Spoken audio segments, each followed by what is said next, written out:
my KCET 2026 aspirants, welcome you all to the Sankalp series, and I hope all of you are studying with me. And today we are in the last lecture of the second chapter of chemistry, that is electrochemistry. So it was divided into 5 parts and today is the last part, and congratulations to all of us as we are going to complete this chapter today. Okay, so what all topics we have for today's class? We have batteries, fuel cell, and we have corrosion. Okay, very easy topic, but yes, this is something where you have to memorize a bit of things. Okay, so I know that many of you would have already understood these concepts and have started doing questions and all, but this part is something where it is really needs your memorization power. Theoretical concepts are more than numericals. Okay, so and if you want the PDF or the PDF of this class, please join our WhatsApp channel. The link of that is there in the description section of this video. Okay, so let's get started here. So we have already done part 1, part 2, part 3, part 4, and today we are in part 5 where we'll be talking about batteries, fuel cells and corrosion. Okay, so today's focus will be mainly on again batteries, fuel cells and corrosions. Okay, so let's first go to the first topic, that is batteries. Okay, so all of you would have used batteries in your homes, right? Your remote control batteries are there, your TV remote, AC remote, the most important mobile has also batteries, right? We charge it, we discharge it, so there are so many batteries around us, right?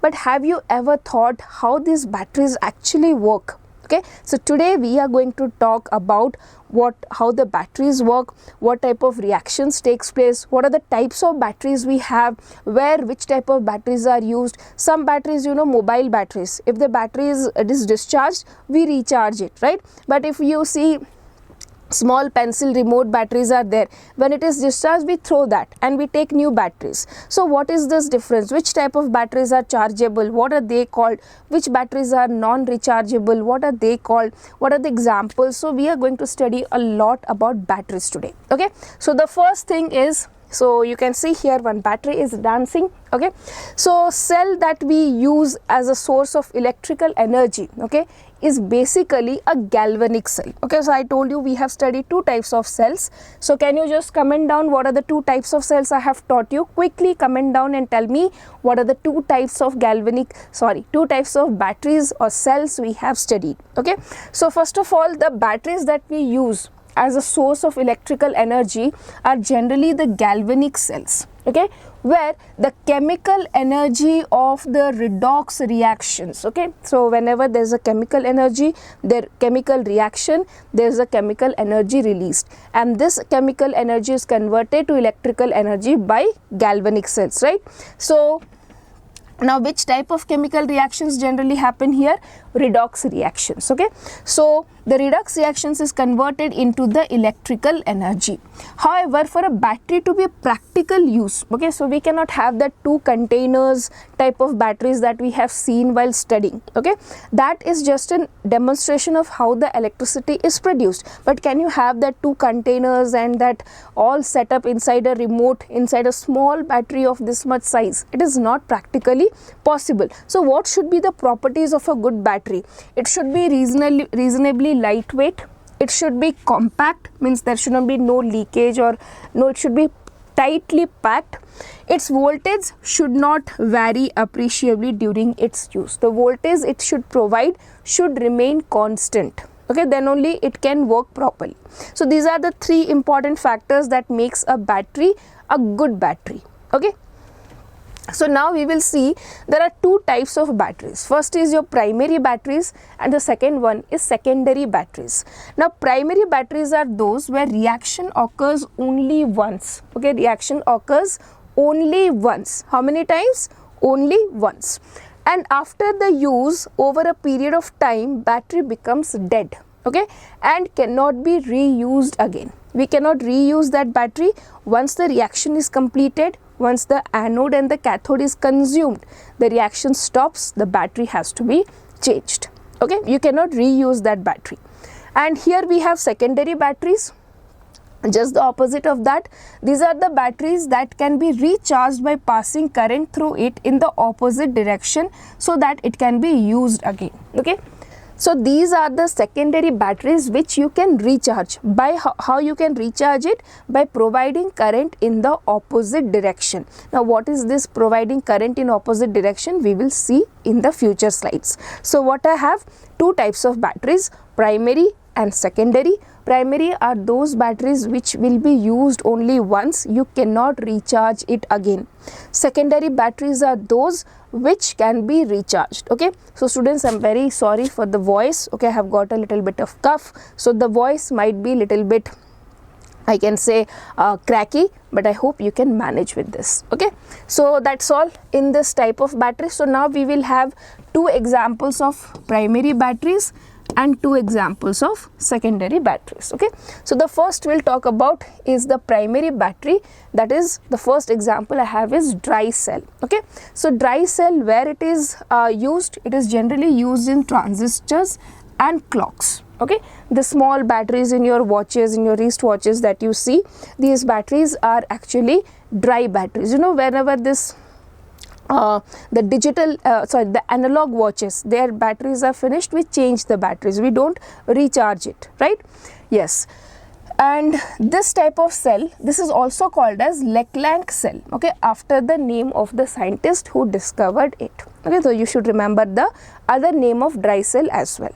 So I'll be asking certain questions in between the sessions, so you need to be very, very attentive here. So now the cell consists of a zinc container that also acts as an anode. So in the battery, since it is a galvanic cell, there will be anode, there will be cathode, and there will be electrolyte solution. So for every battery, you need to remember the anode, cathode, and the electrolyte, any catalyst if it is there, that also you should be knowing, anodic reaction as well as cathodic reaction. Okay, so majorly 5 things you need to know. What is the anode, what is the cathode, electrolyte, anodic reaction, cathodic reaction.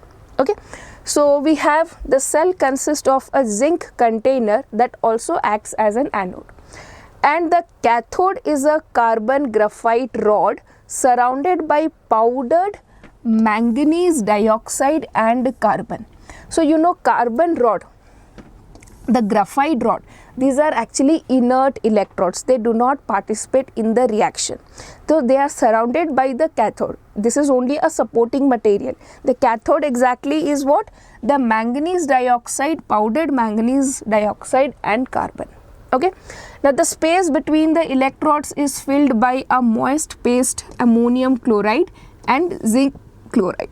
Okay, so you can see this diagram here. So you have the anode, the inside of the battery is the anode where we have the zinc inner case, okay, and then there is electrolyte, and then there is this carbon rod, and up on this carbon rod, what is the paste? What paste is there? The paste is this one, manganese dioxide paste.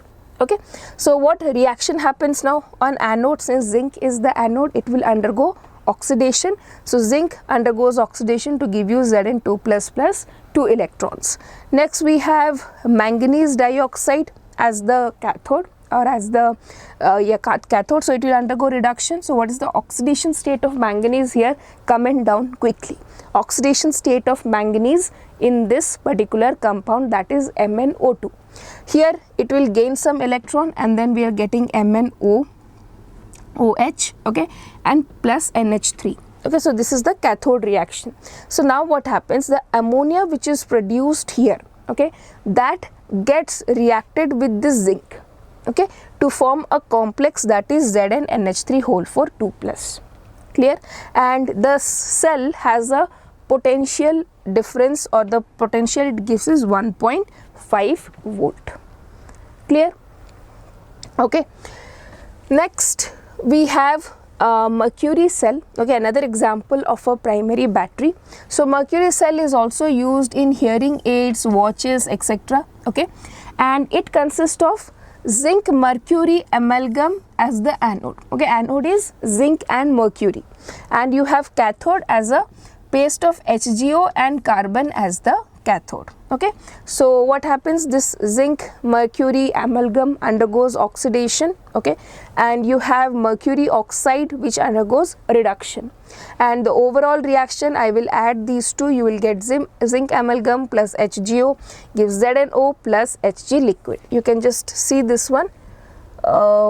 Yes, so you can see here from where this OH minus is coming, the electrolyte is a paste of KOH and ZnO. Okay, so you will get a paste of, the medium is basically an alkaline medium.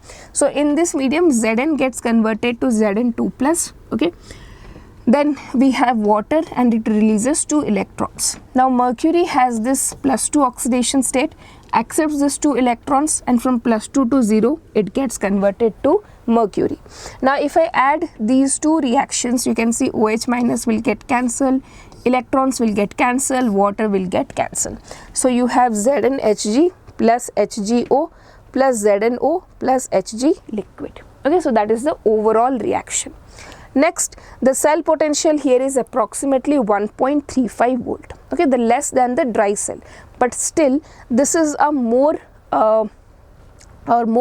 preferred cell because of one feature, that is it remains constant during its life, as the overall reaction does not involve any ion in the solution whose concentration can change during its lifetime. So if you see the overall reaction, in this overall reaction there is no ions present. So if you remember, in the E0 equation we only consider the ions. Ions are those whose concentration will change, but here since there is no ions involved, the concentrations change will be not there, and that is why this cell can provide a stable potential difference for a longer period of time. That is why it is more preferred. Okay, so you can see a difference between this dry cell and mercury cell, where it is first application. This is used in transistors and clocks, that is used in hearing aids and watches. Okay, next you have anode, here it is zinc container, here it is zinc amalgam.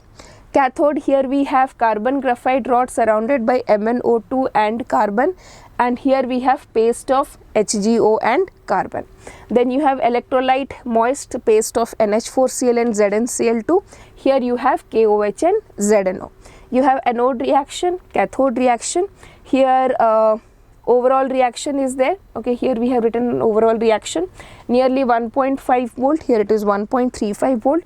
Potential may vary, but here the potential is very much constant because of no ions in the final equation of the cell. Okay, so that is the primary cell. Now if I consider the secondary batteries, okay, so secondary batteries, we have the first example is a lead cell. Okay, so what are the things that you should know? It is commonly used in automobiles and inverters. Okay, so you should be knowing the applications where it is used. Next we have, it consists of a lead anode. It has a grid of lead packed with lead oxide as cathode. Okay, so lead is the anode, lead oxide is the cathode. Okay, next a 38% solution of sulfuric acid is used as an electrolyte. Okay, so these all terms are important which I have highlighted. 38% of sulfuric acid. Okay, so what is my anode? Lead. Okay, lead undergoes oxidation and gets converted to Pb2 plus. Lead oxide, which is the cathode, gets converted to Pb2 plus, right? Pb plus 4 to Pb2 plus. Right. So here I'll show you the oxidation state. Here it is 0, here it is +2, here it is +4, here it is +2. So 0 to +2 oxidation, +4 to +2 reduction. Right. Next, the overall cell reaction consisting of cathode and anode reactions is. So if I just add these two reactions, you will find Pb plus PbO2 plus H2SO4 gives you PbSO4 plus H2O. Right. So that overall reaction, this overall reaction is the reaction that happens when the discharging is happening. Okay, when you are using the battery, when the charge is decreasing. But I told you that we can recharge the battery by providing current in the opposite direction. So on charging the battery, the reactions are reversed. What reaction reverse? See, the PbSO4 on the anode, this one. Okay, and the PbSO4 on the anode and cathode is converted into Pb and PbO2 respectively. So on anode, this PbSO4 gets converted to Pb and the cathode PbSO4 gets converted to PbO2. So now when the reactions are reversed, this reaction takes place at anode. What is taking place at anode here? +2 to 0. It is happening reduction here, and here we are having oxidation, +2 to +4. Okay, so the reactions are reversed respectively. PbSO4, so PbSO4 on the anode is converted to Pb, and the PbSO4, so in this direction the reaction now happens in this direction. Okay, while charging, you can see this is the diagram of a lead battery.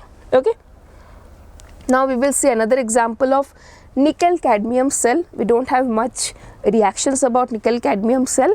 So the nickel cadmium has a longer life than the lead storage, but it is more expensive to manufacture. You have been given with the full reaction, you should be knowing this reaction. So cadmium plus nickel hydroxide gets converted to cadmium oxide plus nickel hydroxide plus water. Clear? And here we have a rechargeable nickel cadmium cell is a jelly roll arrangement and separated by a layer soaked in moist sodium and potassium hydroxide. Okay, so the positive plate and the negative plate is separated by a separator, and this separator consists of moist sodium hydroxide or potassium hydroxide. Clear? So with this we are done with the batteries. Now let's move to fuel cells. Okay, so now we have seen that whatever galvanic cells we have studied, they were converting the chemical energy to electrical energy, right? And this chemical energy was coming from redox reactions.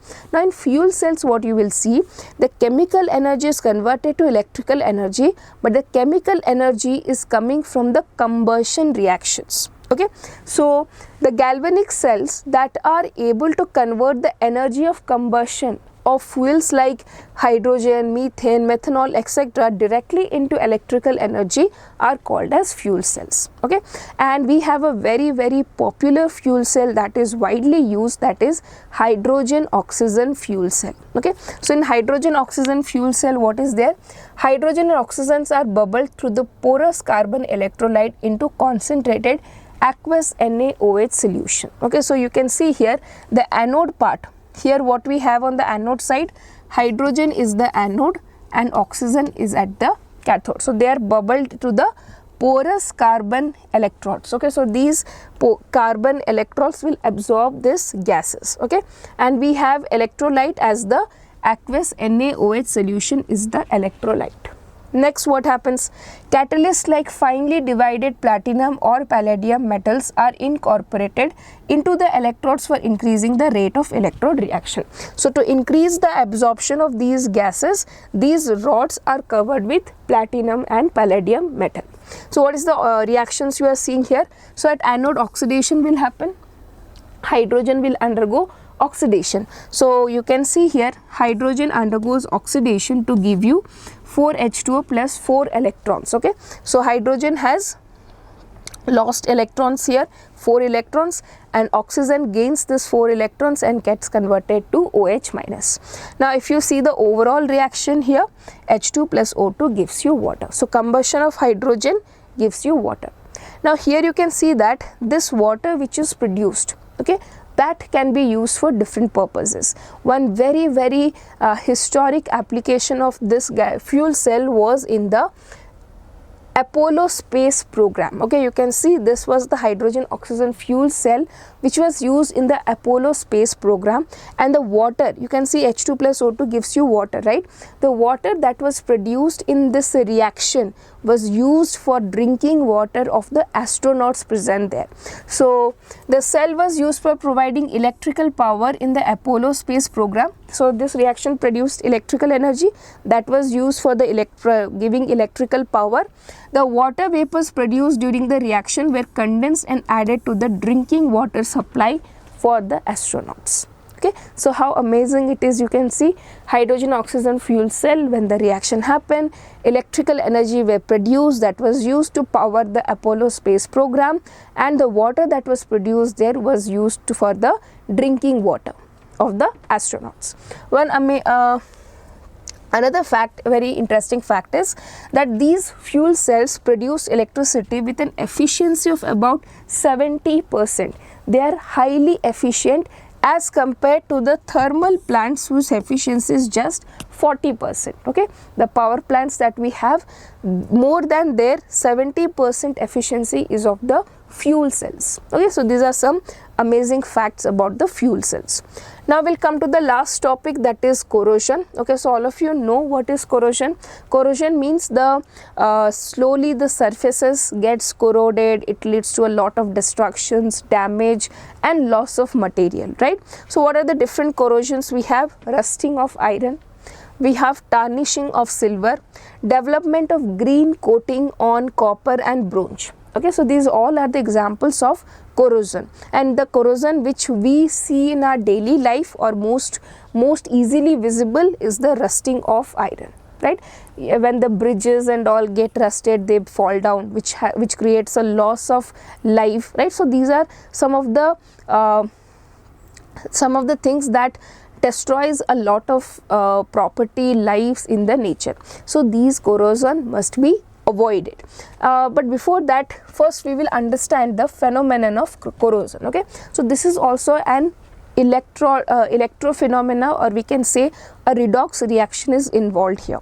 So what exactly happens? See, at a particular spot of an object made up of iron, oxidation takes place and that spot behaves as an anode. So let's assume that this place, okay, here oxidation, the iron present on this rod at this place behaves as an anode. So what will happen? They will release electrons. So they are getting converted to Fe2 plus and releases electrons here. Now what will happen?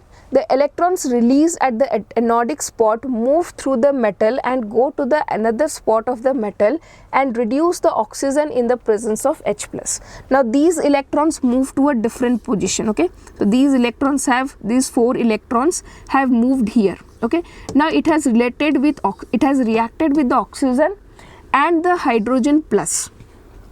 From where oxygen is present in the atmosphere, from where we can get hydrogen. So there are so many acids in the atmosphere as well, so H plus from there is also produced. So it releases these electrons are reacting with oxygen in presence of H plus. So what will happen? You can see oxygen reacts with these 4 electrons in presence of hydrogen to give you water, right? So what is the overall reaction happening? Fe plus O2 plus H plus gives 2 Fe2 plus water, right? And the cell reaction is 1.67 volt. Now further what happens? This Fe2 plus, now where we have got this reaction happened, water is produced and we have Fe2 plus given, right? More amount of Fe2 plus are produced. Now the ferrous ions are further oxidized by the atmospheric oxygen. So these Fe2 plus are further oxidized by the atmospheric oxygen to ferric ions, that is Fe3 plus, which comes out as rust in the form of hydrated ferric oxide. So you can see here this Fe3 plus ions comes out as rust. Okay, that is what we brown substances that we see, that is from this ferric oxides, or this is from the oxidation of the Fe2 plus. So step 1 is what? Iron at any position behaves as an anode and releases 2 electrons. Okay, it gets oxidized. Now these 2 electrons move to the other side, and this oxygen in presence of this H plus produces more water, right? With this 4 electrons, water and H plus, it produces water, right? Now this water and this Fe2 plus, whatever is present, are further oxidized to Fe3 plus. Clear? Okay, and so now what we can do is we should prevent corrosion. What are the basic methods of prevention? I know many of you have already studied this. The first thing is we should prevent the contact of iron from atmosphere. Okay, so the surface of the metallic object to come in contact with the atmosphere, it must be prevented. How can we do that? We can do that by painting with doing painting, or by covering with some chemicals like bisphenol. So you should know this example, which chemical can be used to cover the metal? Bisphenol. Next is to cover the surface of the metals by other metals, okay, that are inert or react to save the object. So like tin, zinc, we can cover it and they will prevent the metal from the rusting. There is one more method that is called a sacrificial electrode. An electrochemical method is to provide a sacrificial electrode or another metal like magnesium and zinc which corrodes itself but save the object. So here what happens in this, suppose this is one iron rod, above that you cover it with a zinc rod, okay. Now what will happen, this atmosphere is there, right? So to this atmosphere this zinc rod is exposed. So this zinc rod will be corroded but this iron rod will be prevented, okay. Once this zinc rod is completely corroded, you can do a new coating. So in this way we can also prevent the rusting of iron, right?